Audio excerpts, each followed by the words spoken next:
Good morning, ladies. I pray all is well.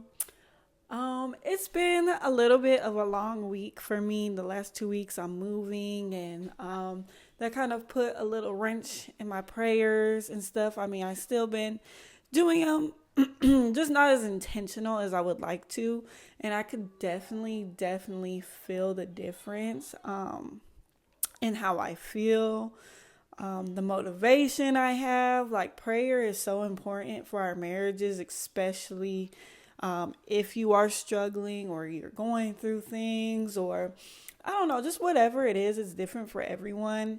But I think that it was needed just to show me how important it is and reiterate to you guys, like, prayer is everything, and putting God in the midst of our marriages, in the midst of all we do, is truly the foundation. When I first started this, I was waking up. Well, my son actually was waking me up. And I figured, well, why not work on these things and pray? And that's where this started off. Was I was struggling in the midst of postpartum with my son, and wisdom, the Holy Spirit said, like, use this time to seek me. I was frustrated and stuff, but it was time to seek him. So that's what I did. And now my son is sleeping through the night. So I have to push for this. I have to push to get up early and seek him, wake up before my children so that I can seek him, so I can have a little bit of his, not even a little bit, but just so I can have his spirit in me, because I can definitely tell, like, when I get very caught up in life and all the things that I have to do, and children and cooking and eating, other endeavors that I have going on, and just unpacking, like, I see how that has drowned out my prayer life the last 2 weeks, and just how big of an impact that has. That's how I came to a little bit of the revelation that I had this week. I was just praying. I was like, Lord, I know I haven't really been as diligent as I was before this move. Praying that I get back into that space, and that he will grant me the capacity to be able to do that, because it's a little tough sometimes waking up early when that's not something you're used to, but that is a desire of mine. So yeah, I'm just praying for wisdom, capacity, and just revelation regarding my marriage. And so I've just been doing little things this week, and it's like, oh my goodness, like, the little things are actually very big. It's very big. So yesterday I made my husband, like, I surprised him, like, he works from home. I surprised him with, like, a little falafel bowl. And I mean, it wasn't much. It was like, it took me 5 minutes to throw together real quick. And I just know that helped him out. And before that, like, I hugged him from behind, and I, like, was kissing him gently on his head, and just, like, trying to give him nurturing energy, like, exude that energy out of my body into him, like, just feel this love.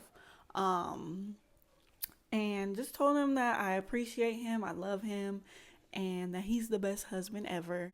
And the reason why that came about, and why I did that this week and want to continue to incorporate that, is commonality is so dangerous in our marriages. We get so used to them in our life and doing every day. I'll speak for myself. Commonality has been dangerous in my marriage. And you just get used, like, for me anyway, you get used to your husband, and you have children, and you have things that you're trying to pursue, and that a lot of things get put on the back burner. Intimacy for a lot of us women is very emotional.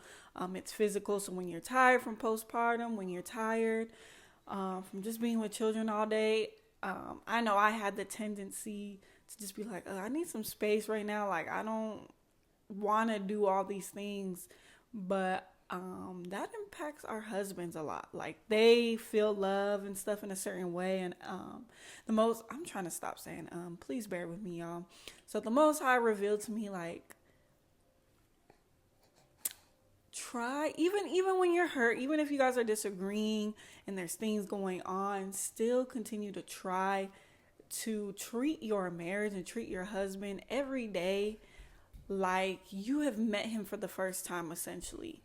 I think men and women alike, when we first meet somebody, whether it's a friendship, a marriage, even other children, or like I see people code switch, and it's like you were just yelling at your children, and now you all nice on the phone. Why you can't do that with your children?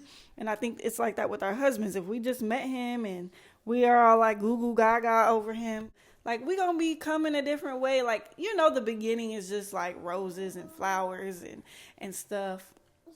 And I just realized, like, part of that, like, we got to bring that back into our marriage to keep it alive, to keep it thriving. I pray you're encouraged by this message. I pray that it helps you evaluate where in your marriage you've been a little too common, and just re-sparks that kindle. That you will find some things this weekend or in the next week to just go out of your way and do something that maybe you haven't done for your husband in a long time. Try something new. Just pray to the Most High on ways that you can show up for your husband, make him feel loved. What is something that you can do this week to take the load off of him, or just give him some peace. Give him some peace.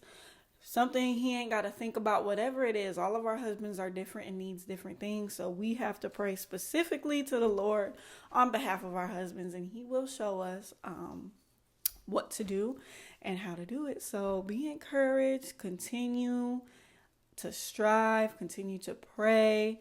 And I love you all. Have a blessed and wonderful day.